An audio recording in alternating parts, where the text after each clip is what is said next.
In this video, we're going to thread, wind a bobbin, and insert a bobbin into the Pfaff Quilt Ambition 2.0 sewing machine.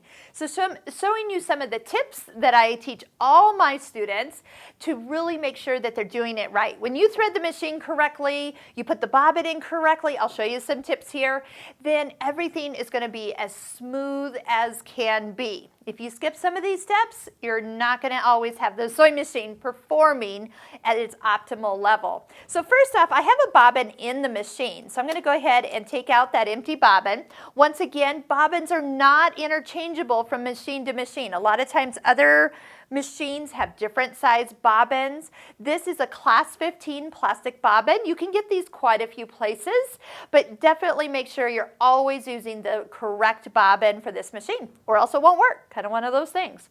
Next, good quality thread is going to make a difference. So I do have a spool of thread that, because this is a cross-wound thread, there's little X's on it, I'm going to put it on the horizontal spool pin and put my thread spool cap on it, then that way it just holds in place.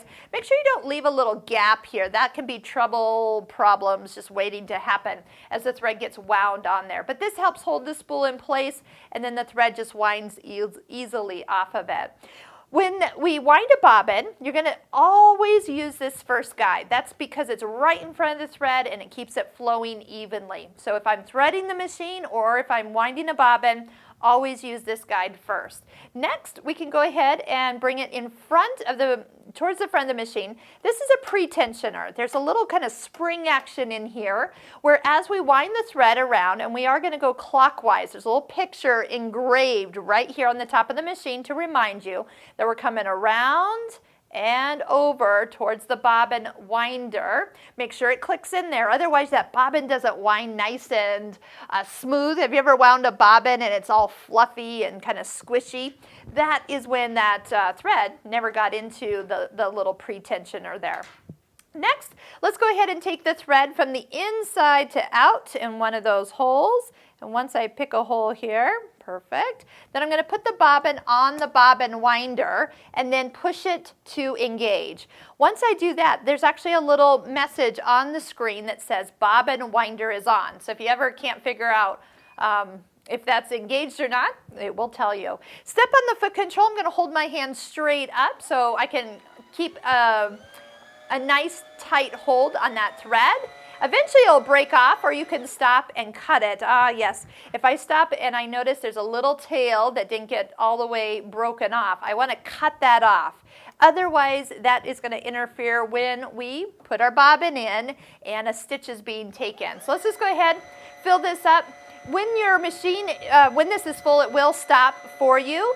But if it doesn't fill all the way to the fullest, you can actually adjust this little stopper. There's a little screw on top. So if it's not filling up all the way to your liking, you can go ahead and adjust that. So I'm seeing that it's actually filled mostly. I might adjust that a little bit away from it so it fills a little bit more. So as you lift this up, let me show you a little trick here. When you take your bobbin straight up, first off, there is a cutter. So this is a little cutter. We can go ahead and pull the thread towards you, and that will cut the thread.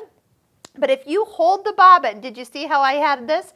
It came straight off the bobbin winder, and if you drop it right into the machine, it will be correct. Now on the little door, there is a picture of which way to put the bobbin in. So the bobbin and thread is coming off the left side of the bobbin, but you know what? If you just follow my little trick and pop it in here, that's the way it winds, so it's always correct.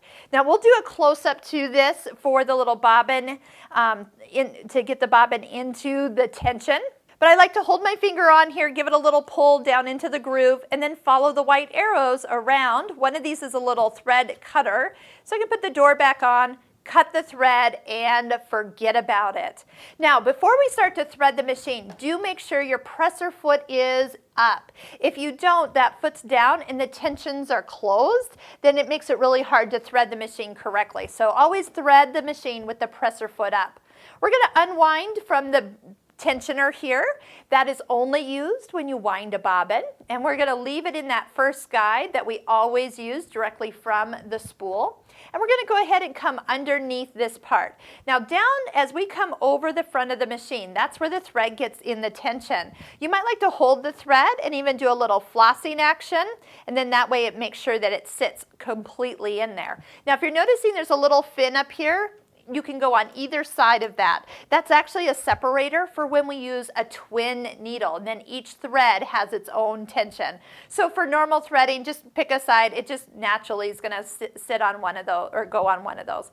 Take your thread all the way up, come in on the right, down on the left, and it hooks into the take-up lever. There's one guide at the base of the little housing here, and then there's one guide at the top of the needle. Make sure you get both those guides, and now we have the fabulous needle threader. Again, we'll show you a little bit more close up, but right now we have the machine threaded. The bobbin thread we do not need to bring up. We can just take our fabric. You'll notice that I always fold my fabric in half. I always test on 2 layers of fabric. I get a better result when I do so. So when we're on a straight stitch, I can check and make sure I've got the right foot on. I got my feed dogs up and my dual feet engaged. My tension's at 4, and I'm going to just use the stitch as its default setting. So I hear the machine is just running nice and smooth. When I stop, the needle's going to stop in the up position, and I can lift up my presser foot and use the little cutter on the side of the machine to cut the 2 threads. And we want to see that the stitch is the same on the front as it is on the back, and you know you have threaded it correctly.